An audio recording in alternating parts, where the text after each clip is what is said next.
जिरवळांच्या कार्यालयातील कारवाईचा व्हिडिओ समोर. ढेरंगे लाच मागताना कॅमेऱ्यामध्ये कैद. 50,000ची मागितली होती लाच. लाचखोर प्रकरणी एसीबीनं केली होती कारवाई.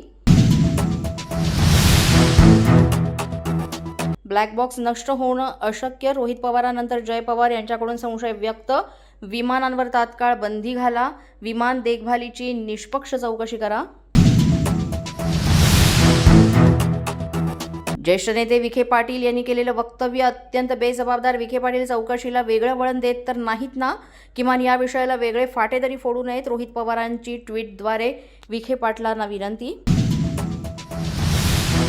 पुण्यातील जगदाळे कुटुंबानं घेतली उपमुख्यमंत्री शिंदेंची भेट. भाजप खासदार मेधा कुलकर्णींच्या माध्यमातून ही भेट. सांगली जिल्हा परिषदेमध्ये देखील करेक्ट कार्यक्रम करा, म्हणजे करेक्ट कार्यक्रमांचा आदर्श उभा राहील. रोहित पाटलांचे जयंत पाटील यांच्याकडे मागणी. सोलापुरात मंत्री भरभुवाले यांनी केली केळी पिकांची पाहणी. फलोत्पादन विभागामार्फत केळी उत्पादक शेतकऱ्यांना मिळणाऱ्या योजनांबद्दल घेतला आढावा. हरभऱ्याचे भाव उतरले. शेतमालाला भाव नाही, त्यामुळे शेतकऱ्यांना पेरण्याची परवानगी द्या. शेतकरी नेते रविकांत तुपकर यांचं वक्तव्य. मीरा भाईंदरमध्ये पहिल्यांदाच महासभेमध्ये सुरक्षा व्यवस्थेचा बोजवारा. अनोळखी महिला कार्यकर्ती सभागृहात घुसली. घटनेमुळे काही मिनिटांसाठी महासभेचं कामकाज तहकूब. मीरा भाईंदरमधील टिपू सुलतान चौकाचं नाव बदलण्यासाठी प्रस्तावाला बहुमतानं मंजुरी. भाजपकडून आणलेल्या प्रस्तावाला मीरा भाईंदर महानगरपालिकेमध्ये बहुमतानं मंजुरी.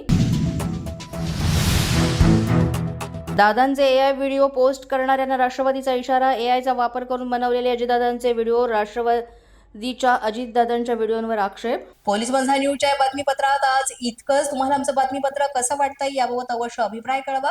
यासाठी पोलीस बंधा न्यूजचं युट्यूब चॅनल सबस्क्राईब करा. तसंच आमचं फेसबुक, इंस्टाग्राम आणि ट्विटर अकाउंट फॉलो करा. अधिक माहितीसाठी आमच्या www.policemazhanews.com या वेबसाईटला भेट द्या. आमचे अधिकृत प्रतिनिधी व्हायचं असेल तर स्क्रीनवर दिलेल्या क्रमांकांवर आजच संपर्क साधा. आजच्या बातमीपत्रात इतकंच. पुन्हा भेटूया पुढील बातमीपत्रात. तोपर्यंत पाहत रहा पोलीस माझा न्यूज.